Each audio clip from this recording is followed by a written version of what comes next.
Mesdames, Messieurs, bonjour, bienvenue dans cette édition de la mi-journée sur BB24.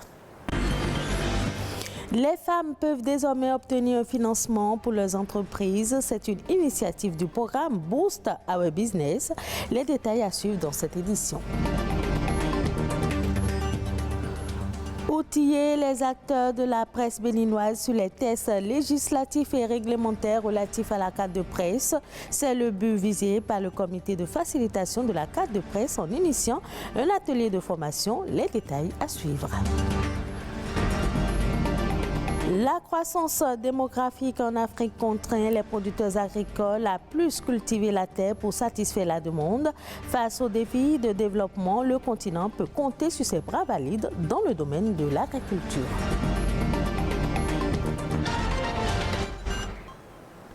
Bienvenue dans ce journal. Le groupe Women Impact Network lance le programme Boost Our Business. Boost Our Business est un projet conçu pour être un levier des projets d'entreprise féminins. Au cours du lancement, des partenariats ont été signés avec des chèques en vue pour financer des projets d'affaires. Charlène Dovonou pour le compte rendu. Soutenir 1 million de femmes entrepreneurs d'ici 2030.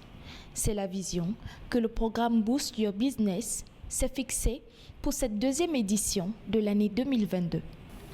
Le programme d'incubation Boost 1, soutenu par l'Organisation internationale de la francophonie et EcoBank, à travers le projet Elevate, que nous lançons ce matin, va permettre d'accompagner une centaine de chefs d'entreprises supplémentaires sur 3 mois, avec à la clé un produit fini pouvant s'exporter et se vendre à l'international et un accès au financement pour faciliter l'industrialisation et la production à échelle industrielle. Pour célébrer la femme en tant qu'acteur de développement, le groupe Women Impact Network et ses partenaires mettent en place un plan d'action avec un chèque de 1 milliard octroyé par EcoBank Bénin et le ministère de l'Industrie et du Commerce. À ces femmes, je dirais, les prières de longues années ont été entendues et que je suis vraiment fière d'elles, de tout ce qu'elles font parce que c'est grâce à leurs résultats aujourd'hui que les partenaires nous font confiance et que c'est le moment de retrousser davantage les manches. On n'a plus d'excuses. Tout ce qu'on doit faire, c'est de créer de la valeur, créer davantage de la richesse pour notre continent et propulser vraiment la création de richesses à l'échelle internationale. Avec Women Impact Network, chaque femme compte et chaque histoire compte. La communauté internationale célèbre ce 3 novembre la journée mondiale de la gentillesse, appelée World Kindness Day. À l'origine, la journée offre l'occasion à tous de faire le bien, de se montrer courtois avec les gens que vous croisez et d'être poli même derrière votre volant. Comme le prouvent de nombreuses études, cette qualité est importante pour la santé psychique et physique de chacun. Les gens gentils sont en de meilleure santé. Atelier de dissémination des tests législatifs et réglementaires relatifs à la carte de presse au Bénin. C'est une initiative du comité de facilitation de la carte de presse. L'objectif est d'outiller les acteurs de la presse béninoise relativement à ces tests et de faire le lobbying pour une meilleure application. Lénaïque Agbazaou, Louis Koudouba. Je vous rappelle que les professionnels des médias du Bénin puissent jouir des avantages liés à la détention de la carte de presse. C'est le combat que mène le comité de facilitation de la carte de presse. Pour la concrétisation de ce vœu, il s'avère impérieux de mettre la lumière sur les tests législatifs et réglementaires. Le décret 2013 portant sur les avantages liés à la détention de la carte de presse, de 2013 à aujourd'hui, nous n'avons rien obtenu. Et pourtant, nous avons des associations. Notre objectif est donc d'attirer l'attention des pouvoirs publics sur la nécessité de mettre effectivement en œuvre les dispositions réglementaires en la matière dans le sens de la protection des professionnels des médias en situation de travail et que ceci permettra de donner à la carte de presse toute sa valeur, comme c'est le cas dans presque tous les pays.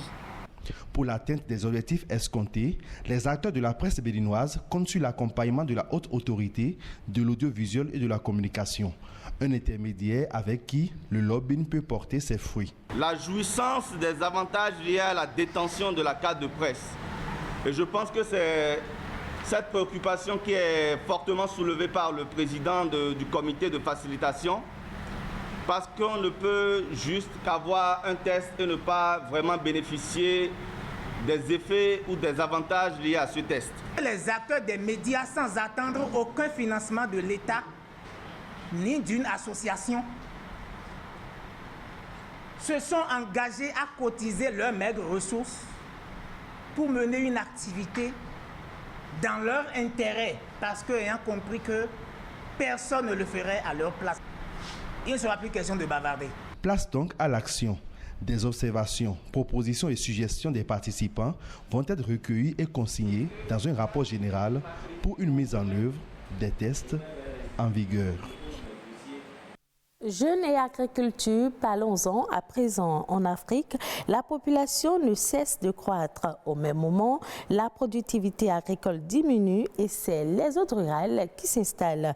Pour contrer cette situation, les jeunes agriculteurs apparaissent comme la solution pour mettre un terme à la faim et à la pauvreté en Afrique.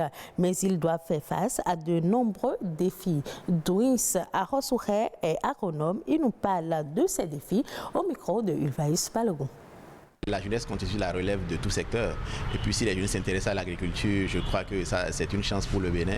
Puis le pays doit, et puis toute la jeunesse d'abord, doivent se rassurer que notre agriculture aura une relève de qualité. Parce que notre agriculture, comme vous le constatez, est en train de se développer. Je suis d'accord avec le boom qu'on constate avec la production cotonnière, la production des céréales, notamment le maïs et autres. Mais les jeunes ont trois problèmes fondamentaux. Le premier problème, c'est l'accès à la formation de qualité. Toute la formation que nous recevons dans les lycées, collèges et universités agricoles, c'est vrai, sont orientées vers l'auto-emploi, mais je le dis toujours, ce sont des mécaniciens qui forment des mécaniciens, c'est des entrepreneurs qui pourront former des entrepreneurs agricoles. Donc on ne peut pas demander à un enseignant ou un enseignant-chercheur de former un entrepreneur agricole, c'est un peu utopique. Alors le second grand problème, c'est l'accès au foncier. Vous voyez, les jeunes n'ont pas accès à la terre. Au Bénin, c'est vraiment compliqué, surtout dans la partie méridionale. Et le troisième problème, c'est l'accès au financement. Pour même accéder à ce financement, la garantie que les gens demandent est une garantie foncière. Donc il faut disposer d'une terre. Le jeune a des difficultés d'accès à la terre. Comment voulez-vous qu'il ait la garantie foncière? C'est presque impossible. Le taux d'intérêt que pratiquent les institutions de microfinance de la place varie entre 15 et 24%. Donc aucun jeune ne pourra s'en sortir avec ce taux d'intérêt qu'on constate au niveau des IMF. Donc du coup, lorsqu'on n'arrive pas à relever donc, ce défi lié au foncier, au financement et puis à une formation de qualité, on ne pourra pas sentir tout l'effort que la jeunesse fournit aujourd'hui dans ce secteur qu'est l'agriculture. Vous voyez, récemment, le gouvernement a mis en place un fonds national pour le développement de l'agriculture. Je pense qu'on peut, dans ce fonds-là, trouver un fonds spécifique pour la jeunesse et pour l'entrepreneuriat agricole des jeunes. Si on le fait et on définit une stratégie nationale d'insertion des jeunes dans l'agriculture, je crois qu'avec un statut de jeune agriculteur, le jeune sait ce à quoi il a droit et ce à quoi il est confronté. Je crois que ça lui permettrait de mieux s'investir et puis se maintenir dans l'activité. Suivons à présent La Nation, bref, une compilation de l'actualité nationale ces dernières 48 heures réalisée par Arnaud Kodjo Adadja.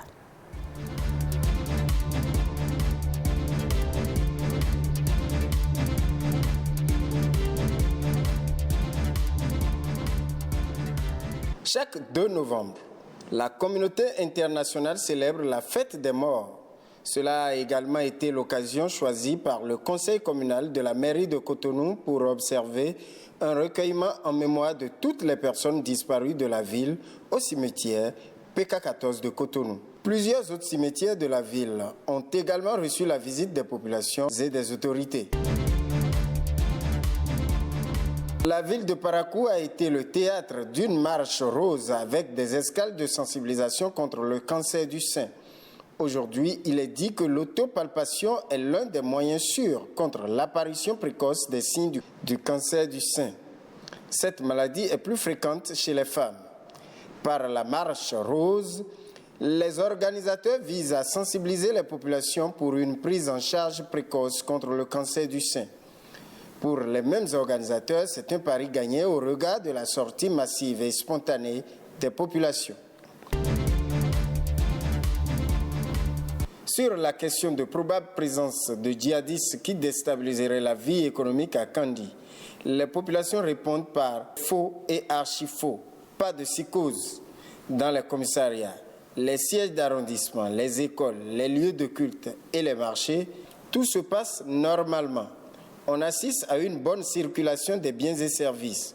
Aucun indice d'insécurité et les forces de l'ordre sont remarquables partout, de nuit comme de jour, ont témoigné les citoyens approchés.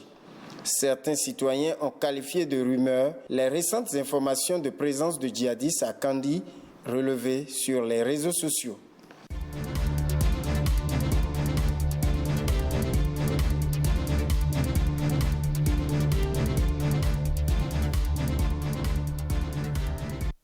En Tunisie, les vendanges s'annoncent bonnes cette année.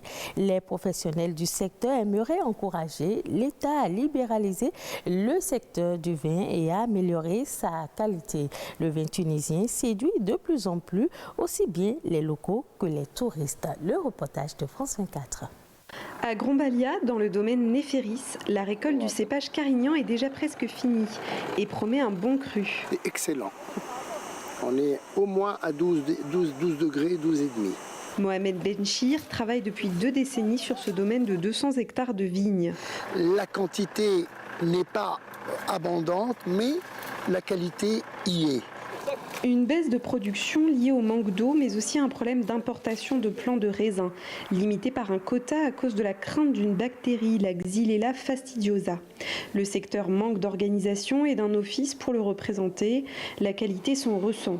Seuls 30% des vins sont d'appellation d'origine contrôlée, comme ceux de Néféris. Donc il faudrait qu'on reprenne tout ça petit à petit. Et vous allez voir que le secteur par lui-même, il va s'améliorer et les vins en Tunisie certainement vont s'améliorer. La cave du domaine Néféris produit ainsi de nouveaux vins et diversifie son offre avec des goûts plus fruités et un étiquetage attractif pour une clientèle de plus en plus présente sur le marché, les femmes. Avec l'ouverture de plusieurs restaurants comme les lounges, donc où il y a beaucoup de clientèle féminine, donc on a su adapter nos vins aussi à cette clientèle. Mais la consommation d'alcool reste tabou dans le pays à cause du conservatisme religieux.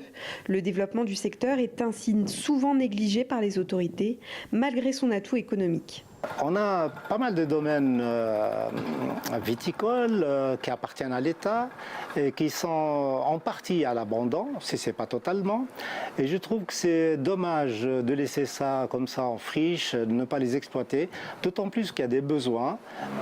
Les professionnels y voient ainsi une opportunité pour la jeunesse qui souffre du chômage, mais aussi pour pouvoir exporter du vin tunisien en augmentant le rendement.